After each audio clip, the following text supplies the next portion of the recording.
اعوذ باللہ من الشیطان اللعین الرجیم بسم اللہ الرحمن الرحیم وبہ نستعین وهو خیر ناصر ومعین اما بعد فقد قال الرحمن فی کتاب الفرقان وقولہ الحق وهو اصدق الصادقین بسم اللہ الرحمن الرحیم یا ایھا الذین آمنوا کتب علیکم الصیام کما کتب علی الذین من قبلکم لعلکم تتقون۔ برادران و خواہران، السلام علیکم ورحمۃ اللہ وبرکاتہ۔ خداوند متعال کی دی ہوئی توفیق سے آپ کی خدمت میں آج پھر حاضر ہیں، اور ماہ رمضان المبارک کا وہ درس کہ جس میں اللہ سبحانہ و تعالیٰ نے کہا کہ میں اس لیے تم پر روزے فرض قرار دیے ہیں، اس لیے روزے واجب ہیں تمہارے لیے کہ تم متقی بن جاؤ، لعلکم تتقون۔ اور ہم اول رمضان سے لے کر آج تک یہی سمجھنے کی کوشش کر رہے ہیں کہ کیا ذرائع استعمال کیے جائیں کہ ہم خدا کی طرف ایک قدم بڑھا سکیں، قربتاً اللہ کے جو ہمارے ہر کام میں ہمارا مطمع نظر یہ ہوتا ہے کہ قربتاً اللہ ہر کام میں ہم خدا کی جانب بڑھیں، اپنے مالک کی طرف ہمارا راستہ جو ہے وہ صاف ہوتا جائے اور رکاوٹیں ہٹتی جائیں، اور ہم اپنے خالق اپنے مالک کی طرف بڑھتے چلے جائیں۔ کس طرح اس سفر کو ہم آسان کر سکتے ہیں، کس طرح اس سفر کو کہ جو سفر اللہ سبحانہ و تعالیٰ کے راستے میں جو صراط مستقیم پر ہمارا جو سفر جاری و ساری ہے، کس طرح اس سفر میں ہم آگے بڑھ سکتے ہیں۔ اس سلسلے میں ہماری گفتگو کا سلسلہ جو جاری و ساری تھا، اور آج اسی سلسلے میں گفتگو کو آگے بڑھانا ہے۔ یقین کریے، انسان جب دیکھتا ہے اور سوچتا ہے کہ اس کی زندگی کا مقصد کیا ہے، وہ کیوں خلق کیا گیا اور کیوں اللہ سبحانہ و تعالیٰ نے اسے اس دنیا میں بھیجا، تو ایک چیز نظر آتی ہے، اور قرآن یہی کہتا ہے کہ یہ دنیا ان دنیا دار البلا، حضور کی بھی حدیث ہے کہ یہ دنیا امتحان کا گھر ہے۔ یہاں پر بنیادی طور پر انسان امتحان کے لیے بھیجا گیا، آپ ہیں، میں ہوں، دنیا کا ہر شخص ہر انسان اپنا اپنا امتحان دے رہا ہے، اپنا اپنا پرچہ حل کر رہا ہے۔ لیکن ایک چیز کی جو آج کی حد تک آپ کی خدمات میں عرض کرنی ہے وہ یہ کہ یہ امتحان دیتے ہوئے بعض اوقات انسان بہت زیادہ خوف زدہ ہو جاتا ہے، بہت زیادہ ڈر اور خوف اس پر طاری ہو جاتا ہے، اور بعض اوقات انسان بہت زیادہ پر امید ہو جاتا ہے۔ دونوں صورتیں جو ہیں یہ درست نہیں ہیں۔ بہت زیادہ پر امید ہو جانا اور خوف کا ختم ہو جانا یہ بھی درست نہیں ہے، اور بالکل خوف زدہ ہو جانا اور امید کا دامن ہاتھ سے چھوڑ دینا یہ بھی مناسب نہیں ہے۔ ہمارے ہاں جو ہمیں درمیانی راستہ دکھایا گیا ہے، جو اہل بیت نے راستہ ہمیں دکھایا ہے، وہ راستہ وہ ہے کہ کل بھی آپ کی خدمت میں عرض کیا تھا کہ درمیانی راستہ ہے، وہ میانہ روی ہے، وہ درمیانی راستہ ہے، نہ بہت زیادہ خوف کہ امید ختم ہو جائے اور نہ اتنی امید کہ خوف ہی نہ رہے۔ اسی لیے قرآن مجید یہ ارشاد فرماتا ہے کہ لا تقنطوا من رحمت اللہ، اللہ کی رحمت سے کبھی مایوس نہ ہونا۔ عموماً ہوتا یہ ہے کہ ہم بہت زیادہ ڈر جاتے ہیں، خدا بہت قہار ہے، وہ ہم سے نمازوں کے بارے میں پوچھے گا، وہ ہم سے روزے کے بارے میں پوچھے گا، وہ ہم سے حقوق اللہ حقوق العباد کے بارے میں پوچھے گا، ہم کہاں جنت جا سکتے ہیں، جنت تو متقین کے لیے ہے، ہم اس تقوی کے لیول پر کہاں پہنچتے ہیں، ہم تو بہت کمزور ہیں، ہم تو بہت گناہ گار ہیں، جھوٹ بولتے ہیں، غیبت سے ہمارا دامن آلودہ ہے، برائی ہم کرتے ہیں، لوگوں کو نقصان، ہم کہاں جنت جا سکتے ہیں۔ ایک انسان کا یہ رویہ ہے کہ جو رویہ انسان کو نا امید کر دیتا ہے، وہ خوف زدہ ہو جاتا ہے، اور اتنا خوف زدہ ہو جاتا ہے کہ وہ یہ سمجھتا ہے کہ میں تو جنت نہیں جا سکتا، جنت تو بہت نیک لوگوں کے لیے خدا نے بنائی ہے، انتہائی متقی لوگ ہوں گے، انتہائی پاک و پاکیزہ لوگ ہوں گے، جو ہر وقت تلاوت قرآن کرتے ہوں گے اور نمازیں پڑھتے ہوں گے اور صدقہ و خیرات کرتے ہوں گے، وہ لوگ جنت کے مستحق ٹھہریں گے، میں کہاں جنت جا سکتا ہوں۔ ایک رویہ یہ ہے کہ انسان اتنا خوف زدہ ہو جاتا ہے کہ انسان رحمت خدا سے مایوس ہو جاتا ہے، اور وہ یہ کہتا ہے کہ اس کے گناہ اتنے زیادہ ہو چکے ہیں کہ اب گویا اس کی بخشش کی کوئی امید نہیں ہے۔ ایسے انسان کے لیے خدا قرآن مجید میں یہ ارشاد فرماتے ہیں کہ لا تقنطوا من رحمت اللہ، خدا کی رحمت سے کبھی مایوس نہ ہونا، ان اللہ یغفر الذنوب جميعا، خدا تمہارے سارے گناہ جميعا، قرآن مجید کی آیت ہے سورہ مبارکہ زمر کی، خدا کہتا ہے کہ ان اللہ یغفر الذنوب جميعا، میں تمہارے سارے گناہ بخش دوں گا، سارے گناہ معاف کر دوں گا۔ دیکھیے کیسی امید دلا رہا ہے خدا یہاں پہ کہ لا تقنطوا من رحمت اللہ، تم میری رحمت سے نا امید نہ ہو، تم کیوں یہ سوچ رہے ہو کہ میرے گناہ بہت زیادہ ہیں، میرے اعمال صالح بہت کم ہیں اور میں گناہوں کی زندگی میں ڈوب چکا ہوں۔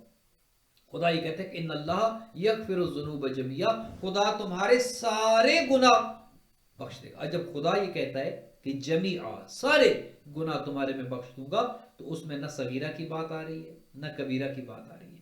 جب خدا یہ اپنی رحمت دکھا رہا ہے کہ میری رحمت سے تم مایوس کیوں ہو، ان اللہ یغفر الذنوب جميعا انہ هو الغفور الرحیم، چونکہ وہ خدا غفور بھی ہے، وہ رحیم بھی ہے، وہ رحم کرنے والا بھی ہے، وہ معاف کرنے والا بھی۔ ایک رویہ یہ ہے، انسان خدا کی رحمت سے اتنا مایوس ہو جاتا ہے، اتنا ڈر جاتا ہے کہ وہ کہتا ہے کہ میں تو جنت نہیں جا سکتا۔ ایسے انسان کے لیے خدا یہ کہتا ہے کہ میں تمہارے سارے گناہ بخش دوں گا، کیونکہ میں غفور بھی ہوں، میں رحیم بھی ہوں۔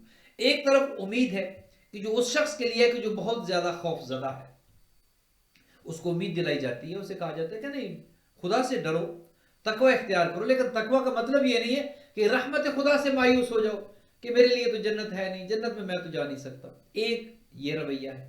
دوسرا رویہ وہ ہے کہ جو خدا کی رحمت کے اتنے امیدوار ہیں کہ خوف ہی نہیں۔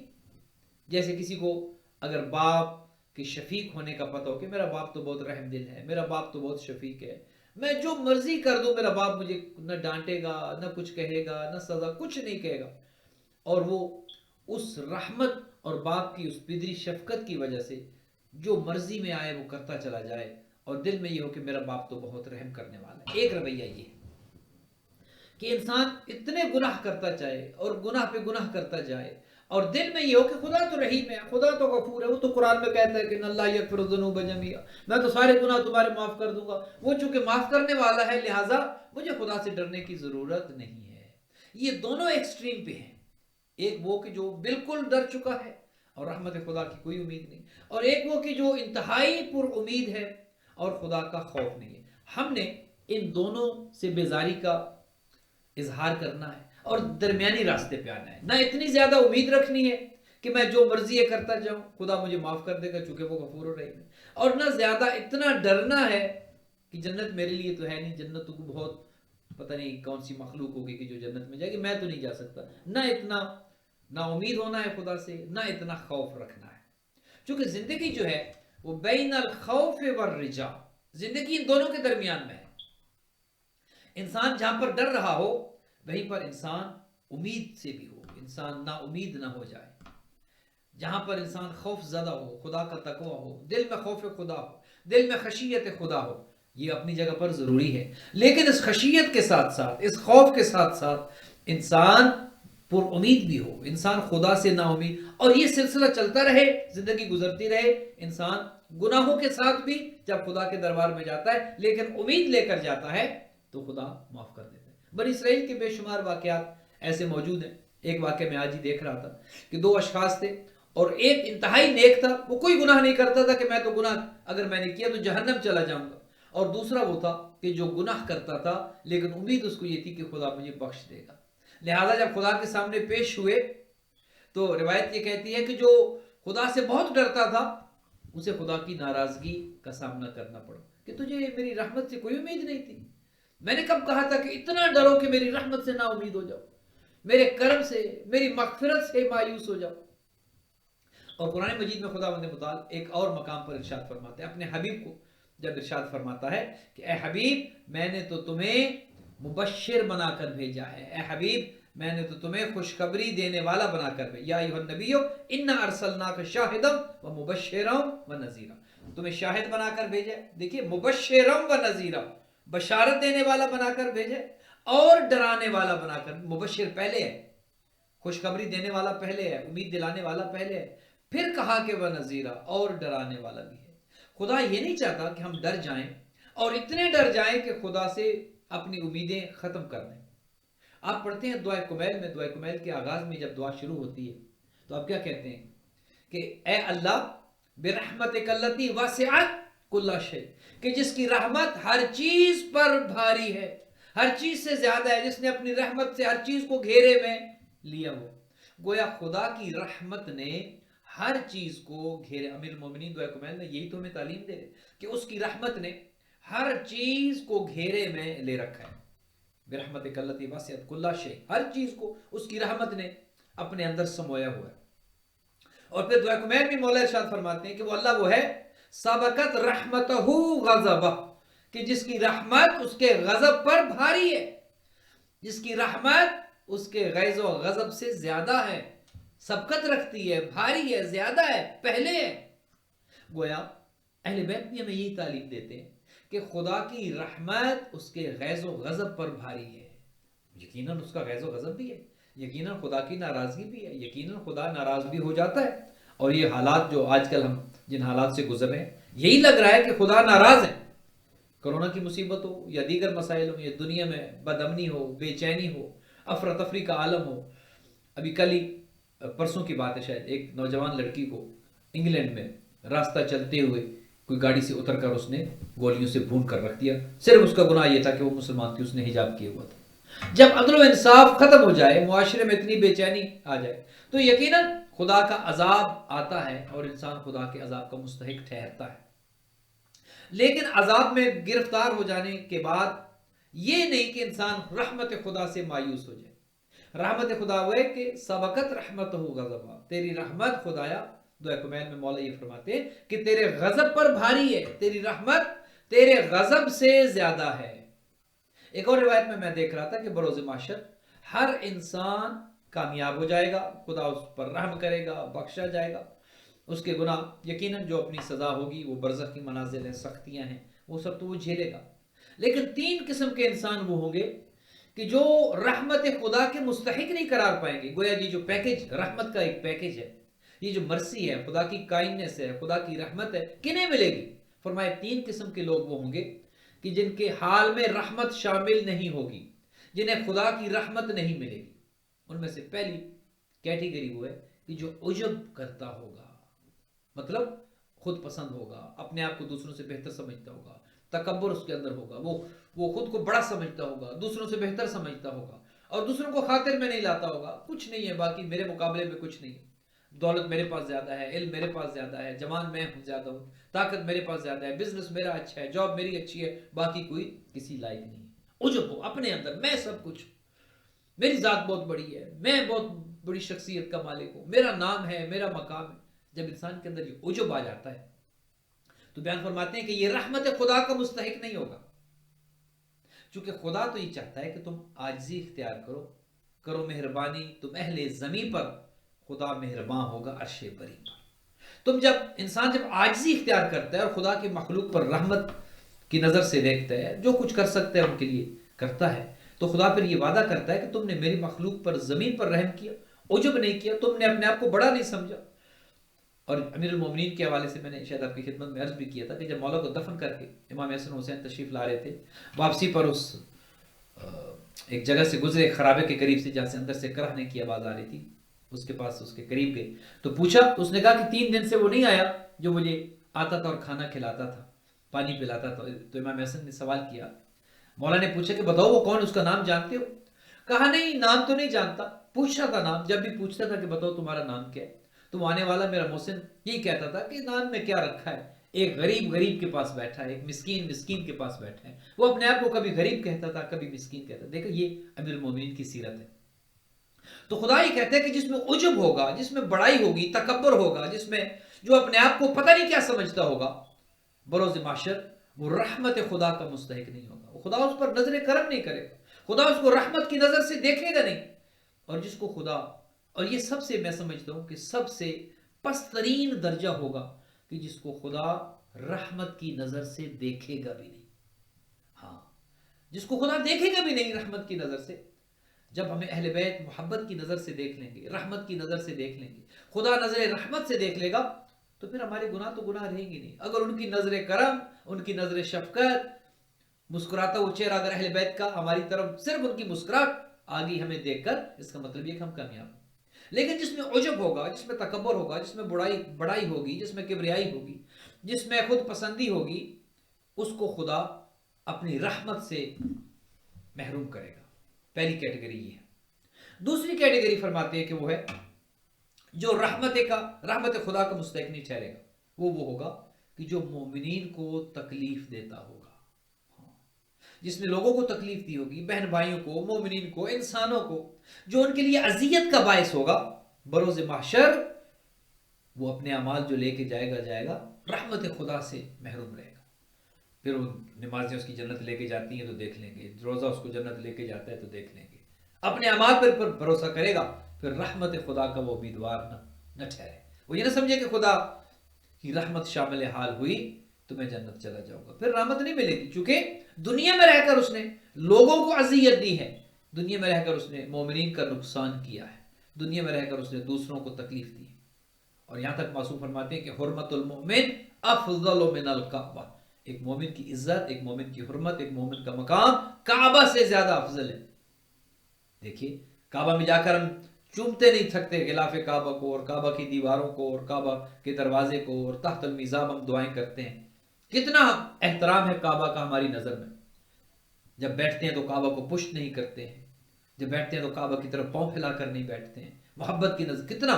معصوم فرماتے ہیں مومن کا مقام کعبہ سے افضل ہے، کعبہ سے زیادہ ہے.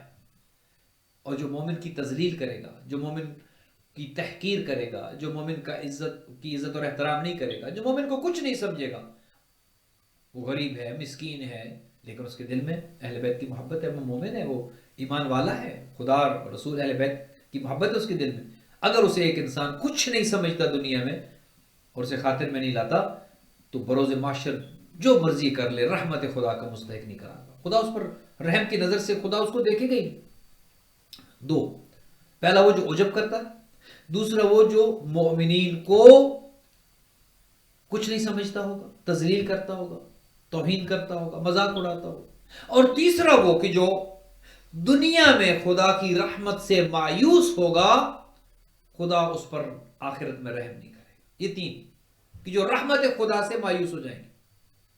اب اس کو یوں سمجھیے کہ ایک سٹوڈنٹ جب اپنا امتحان کا پرچہ حل کرتا ہے اور وہ سب کچھ کرتا ہے اور آخر میں اسے ایگزامینر سے ایک امید ہوتی ہے کہ کچھ ایسے مارکس ملتے ہیں کہ جو کنسیشنل مارکس ہوتے ہیں، جو رعایتی نمبر ہوتے ہیں. اگر دو چار آگے پیچھے ہوں تو وہ ایگزامینر کہتا ہے کوئی بات، اس نے کوشش کی، اس کو پاس کر دو. اور وہ جو کنسیشنل مارکس ہیں وہ رحمت خدا ہے. جب کسی جگہ پر ہم اٹک جائیں گے، اپنی طرف سے ہم بہت کچھ کر کے گئے، تھوڑے بہت گناہ بھی لے گئے، تھوڑی بہت نیکیاں بھی لے گئے، لیکن آخرت میں جب ہم کہیں اٹک گئے کسی موقع پر، وہاں پر رحمت خدا شامل حال ہو جائے گی اور خدا کہے گا میرا بندہ ہے، ٹھیک ہے چلے، اس نے گناہ کر لیے، کبھی انسان تھا، بہک گیا تھا، شیطان کے بہکاوے میں آ گیا تھا، لیکن پھر توبہ بھی تو کر لیتا تھا، استغفار بھی تو کر لیتا تھا، چلے کوئی بات نہیں، رحمت خدا شامل لحال کر دو. فرشتوں کو حکم ہوگا کہ اس کے اکاؤنٹ میں کچھ رحمت ڈال دو، چونکہ میں رحیم ہوں، میں کریم ہوں، میں تو اپنے بندوں سے پیار کرنے والا ہوں، لہٰذا رحمت ڈال کر اس کے اعمال کا وزن بڑھا دو. چونکہ بروز معاشر اعمال گنے نہیں جائیں گے، تولے جائیں گے. ایک چیز بھی آپ کی خدمت میں عرض کر دوں، ہم یہ سمجھتے ہیں کہ وہاں پر خدا گنے گا نمازیں کتنی ہیں، روزے کتنے نہیں دیکھے گا. خدا دیکھے گا جو ہے وہ کیا ہے، وزن کتنا ہے. والوزن یومئذ الحق، بروز معاشر وزن کیا جائے گا، وزن کرنا حق ہے، حق ہے. فمن ثقلت موازینہ فاولئک هم المفلحون، جن کے اعمال کا وزن زیادہ ہوگا وہ کامیاب ہوں گے.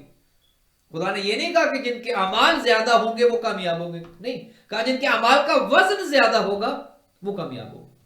اعمال بے شک کم ہے لیکن وزن زیادہ ہے. اور بعض اوقات یہ ہوتا ہے کہ اعمال بہت زیادہ ہیں، وزن ہی نہیں ہے، ریاکاری کی نظر ہو گئے، عجب کی نظر ہو گئے، خلوص ہی نہیں ہونا مان. اور بعض اوقات کوئی ایک عمل ایسا ہو جاتا ہے کہ جو سارے اعمال پر بھاری ہو جاتا ہے. علی بن ابی طالب نے جنگ خندق میں کیا کیا تھا؟ ایک ضرب لگائی تھی نا، ایک ضرب. حضور نے کیا ارشاد فرمایا؟ ضربۃ علی یوم الخندق افضل من عبادت ثقلین. حضور نے ترازو لیا اور کہا کہ ایک پلڑے میں علی بن ابی طالب کی فقط ایک ضرب رکھی اور دوسرے پلڑے میں جن و انس کی پوری کائنات کی ساری عبادتیں، حضرت آدم سے لے کر آخر وقت تک جن و انس جو کچھ عبادتیں کریں گے وہ ترازو کے ایک پلڑے میں رکھا. ایک طرف کوانٹٹی کیا ہے؟ ایک ضربت ہے، اور دوسری طرف اعمال ہی اعمال ہیں، جن و انس کے اولین و آخرین میں سب کے اعمال ہیں. حضور نے کہا کہ ضربت علی یوم الخندق افضل ہو، ایک ضربت افضل ہے پوری کائنات کی عبادت کی. پتہ یہ چلا کہ یہاں پر کوانٹٹی نہیں ہے، کوالٹی ہے. اس ضربت میں خلوص اتنا تھا، اس ضربت کا وزن اتنا زیادہ تھا کہ وہ ایک ضربت والا پلڑا جھک گیا اور وہ پلڑا کہ جس میں جن و انس کی پوری کائنات کی باتیں تھی وہ پلڑا اٹھ گیا، ہلکا تھا۔ گویا اعمال کا وزن ہونا ہے، دیکھا جائے گا کہ کس کے اعمال میں وزن کتنا ہے۔ لہٰذا ہو سکتا ہے کوئی ایک 2 رکعت والی نماز میں وزن اتنا ہو جو ساری زندگی کی نمازوں پہ بھاری ہو جائے، ہو سکتا ہے کوئی ایک روزہ اتنا وزنی ہو کہ زندگی بھر کی بھوک پیاس سے اس کا ثواب بڑھے، ہو سکتا ہے کوئی $1 اتنا وزن رکھے کہ لاکھوں پر بھاری ہو جائے، ہو سکتا ہے۔ لہٰذا 3 طرح کے اشخاص ہوئے کہ جو جن کے اعمال ان میں وزن ہے یا نہیں ہے، وہ اپنے اعمال کے بلبوتے پر جائیں گے، رحمت خدا پھر شامل حال نہیں ہوگی، پھر انہیں کنسیشنل مارکس نہیں ملیں گے، پھر انہیں رعایتی نمبر نہیں ملیں گے۔ عجب کرنے والا، مومن کو اذیت دینے والا اور رحمت خدا سے مایوس ہونے والا۔ معصوم کیا فرماتے ہیں؟ معصوم فرماتے ہیں جب دعا کرو تو یہ کہا کرو الہی عاملنا بفضلک، خدایا اپنے فضل سے ہمارے ساتھ معاملہ کرنا، ولا تو عاملنا بعدلک، عدل سے معاملہ نہ کرنا۔ اگر تو عدالت کرے گا، اگر تو انصاف کرے گا تو میرے پلے تو کچھ نہیں ہے، میں تو تباہ و برباد ہو جاؤں گا۔ کیا ہے کہ فضل کریں تا تھر تھر کمن اونچیاں شانہ والے ہو، عدل کریں تا تھر تھر کمن اونچیاں شانہ والے ہو، فضل کریں تا بخشے جامن میں ورگے منہ کالے۔ اگر خدا عدالت کرے گا تو ہم میں سے یقین کرے کوئی نہیں بچ سکے گا۔ کہاں ہماری نمازیں، کہاں ہماری یہ باتیں، کہاں سب ریاکاری ہے۔ آپ اور میں جانتے ہیں ہم کیا کریں، کتنا خلوص ہے ہماری نمازوں میں، ہم جانتے ہیں۔ لہٰذا اگر رحمت خدا سے مایوس ہو گئے اور فقط عبادتیں اس وجہ سے کر رہے ہیں کہ جنت چلے جائیں گے، تو یقین مانیں یہ عبادتیں ہمیں جنت میں نہیں لے کے جائیں گی۔ کیا خبر ان کا وزن کتنا ہو، جب تولا جائے گا، جب دیکھا جائے گا، ہو سکتا ہے یہ اندر سے خالی ہو، نمازوں میں کچھ ہے ہی نہیں، وہ تو بس اٹھنا بیٹھنا تھا، اس میں تو کچھ ہے ہی نہیں۔ کیا ہماری نمازوں میں وہ رنگ ہے کہ جو اہل بیت کا رنگ ہوتا تھا؟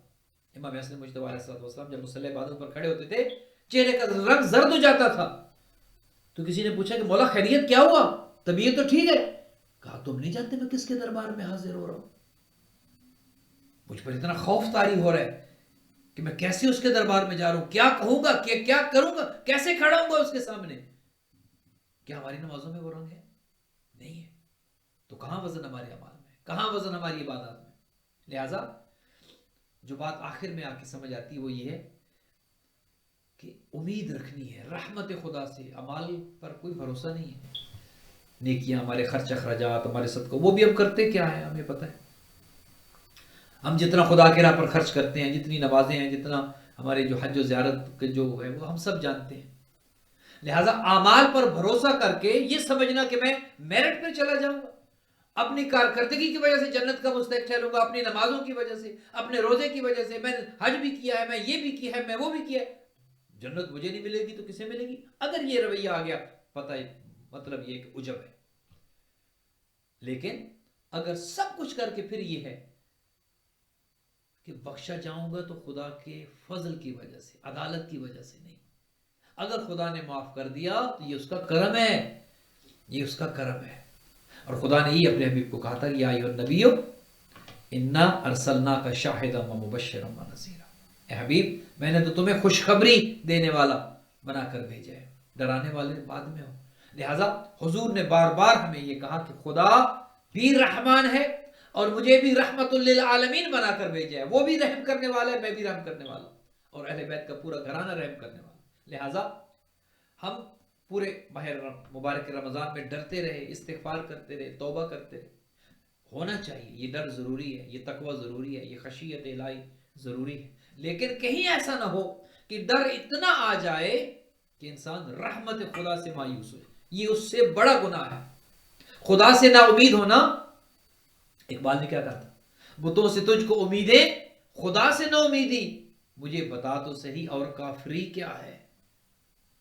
خدا سے نا امید ہو جانا اقبال کی نظر میں، علامہ کی نظر میں یہی تو کافری ہے کہ انسان خدا سے مایوس ہو جائے۔ لہٰذا اپنے اعمال پر کوئی بھروسہ نہیں، کوئی عجب نہیں، جانتے ہیں ہم کیا کر رہے ہیں، جانتے ہیں ہم کتنے پانی میں ہیں، لیکن اگر کوئی امید ہے تو یہ اہل بیت علیہ الصلوۃ والسلام کا وسیلہ ہمارے پاس موجود ہے، ہمارے سامنے، ان سے امید ہے کہ وہ شفقت کریں گے، وہ مہربانی کریں گے، ہم گناہگاروں کا آسرا بنیں گے، اور پھر رحمت خدا سے امید ہے کہ وہ اپنی رحمت سے، اپنے کرم سے ہمیں جہنم نہیں بھیجے گا، کیونکہ اس نے خود کہا ہے کہ انہ هو الغفور الرحیم، میں غفور بھی ہوں، میں رحیم بھی ہوں۔ میں استغفار گروپ کے تمام برادران و خواہران کے لیے دعا گو ہوں، خداوند متعال آپ سب کو اجر جزیل عطا فرمائے، یہ خدمات آپ سے قبول فرمائے، ہم سب سے یہ عاجزانہ خدمات قبول فرمائے، اور ہم سب کے صغیر و کبیرہ گناہوں سے خدا درگزر فرمائے، اپنی رحمت شامل حال فرمائے، اور ہم خدا کی رحمت سے مایوس نہ ہوں، ہمیشہ بین الخوف والرجا ہماری زندگی گزرتی رہے۔